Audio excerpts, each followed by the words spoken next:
یہ عجیب قصہ سنا، حیران رہ گئے، پریشان ہو گئے. ہم بھائی کیا ہوا؟ کہاں گئے؟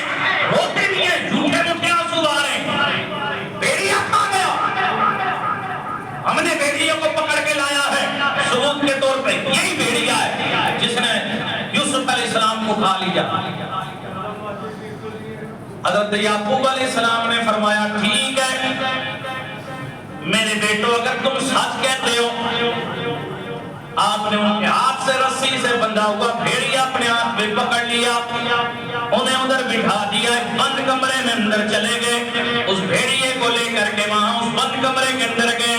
پھر آپ نے اللہ کی بارگاہ میں 2 رکعت نماز کی نیت کی، 2 رکعت نماز کی نیت کی، نفل 2 رکعت نماز نیت آپ نے ادا کی. نفل پڑھنے کے بعد آپ نے اللہ کی بارگاہ میں عرض کیا رب قدیر سارا راز کھول دے،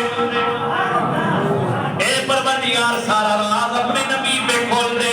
یعقوب علیہ السلام نے دعا کی. اس کے بعد آپ مخاطب ہوئے اس بھیڑیے کی طرف سے. آپ نے فرمایا اے بھیڑیے سچ سچ بتا دے کہ میرا یوسف ادھر گیا ہے، میرے یوسف کے ساتھ کیا ہوا ہے، کیا واقعی تو نے کھایا ہے؟ سچ سچ بول دے. جب اللہ کا نبی کسی چیز سے بھی مخاطب کر کے کچھ کہتا ہے تو پتھر بھی بول پڑتے ہیں. میرے نبی کی بارگاہ میں درخت بھی بول پڑے، جانور بھی بول پڑے، پتھر بھی بول پڑے، وقت نہیں ہے. ادھر یعقوب نبی نے بھیڑیے سے مخاطب ہو کے کہا اے بھیڑیے سچ بتا کیا تو نے میرے یوسف کو کھایا ہے؟ ذرا سچ بتا دے. حضرت یوسف علیہ السلام کے لیے جب پوچھا گیا بھیڑیا بولتا تو نہیں ہے. یعقوب نبی کی زبان عبرانی ہے. حضرت یعقوب نبی نے عبرانی زبان میں پوچھا.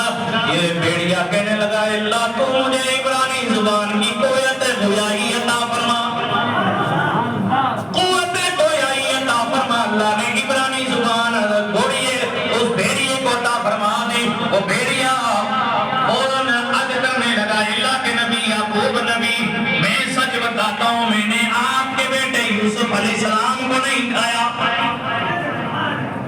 تو پھر کیا ہوا کہ انہوں نے اسے کنویں میں ڈال دیا گئے، انہوں نے خود ہی جو کرنا تھا کر دیا گئے. پھر مجھے بے گناہ انہوں نے گرفتار کر کے مجھے بنا کے اپنی بارگاہ میں لے آئے گئے. میری ہمت نہیں ہے.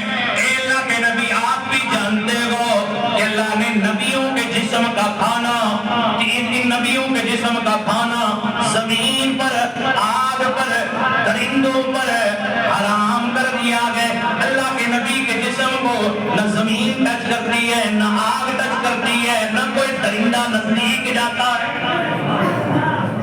اے یعقوب نبی مجھ پہ جھوٹا الزام ہے.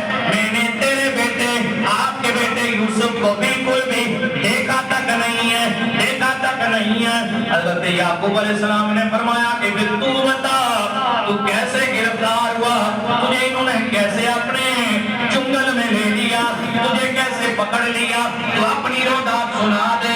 وہ بھیڑیا کہنے لگا کہ میں اپنی کہانی سناتا ہوں. میں خود بڑا پریشان تھا، غمزدہ تھا، میں رو رہا تھا، پریشان حال تھا، اسی لیے ان کے ہاتھ آ گیا. اگر میں اپنی پاور میں ہوتا تو ان کے ہاتھ نہیں آتا. حضرت یعقوب نبی نے پوچھا تو کیوں پریشان تھا، کیا غم تھا، کیا پریشانی تھی تیری؟ یہ بھیڑیا کہنے لگا اے اللہ کے یعقوب نبی میں رہنے والا جرجان کا ہوں، میرا علاقہ جرجان کا ہے. وہاں سے سفر کرتے کرتے کرتے کرتے میں کنعان آیا تھا. کنعان میں میرا ایک بھائی رہتا گئے، ایک بھیڑیا رہتا گئے. میں اس سے ملاقات کے لیے آیا تھا. جب میں کنعان پہنچا اس وادی میں میں نے اپنے بھائی کو تلاش کیا، مجھے اپنا بھائی نہ ملا. پھر مجھے اپنی برادری کے بھیڑیوں نے بتایا کہ وہ وفات پا چکا ہے، انتقال ہو گیا ہے، وہ دنیا چھوڑ کے چلا گیا ہے. پھر مجھے اس کے غم نے بڑا رلایا، میں اس کی جدائی میں پھوٹ پڑا، میں بڑا غمزدہ ہو گیا، پریشان ہو گیا. میں جنگل کی سیر کر رہا تھا، انہوں نے مجھے گرفتار کیا. حضرت یعقوب علیہ السلام نے فرمایا تو اپنے بھائی سے ملاقات کے لیے کیوں آیا تھا؟ وہ کہنے لگا بھیڑیا، وہ کہنے لگا بھیڑیا اے یعقوب نبی میرے باپ نے میرے دادا سے اور میرے دادا نے آپ کے دادا حضرت ابراہیم علیہ نبینا علیہ السلام سے ایک روایت سنی تھی. وہ روایت یہ تھی کہ کوئی محبت سے پیار سے اللہ کی رضا کے لیے کسی نیک سے ملاقات کے لیے جاتا گئے, اللہ تعالیٰ اس کے 1000 گناہ معاف کر دیتا گئے, 1000 نیکیاں اس کے نامہ اعمال میں لکھ دیتا گئے, 1000 اس کے درجات بلند کر دیتا گئے. اللہ اس پہ دوزخ حرام کر دیتا گئے اور اس کو اس کے ساتھ جنت میں بھیج دیتا گئے. بس اللہ کی رضا کے لیے اس ثواب کی خاطر میں اپنے بھائی سے ملاقات کے لیے گیا تھا. حضرت یعقوب علیہ السلام نے اعلان کیا, اپنے بیٹوں کو سب کو بلا کے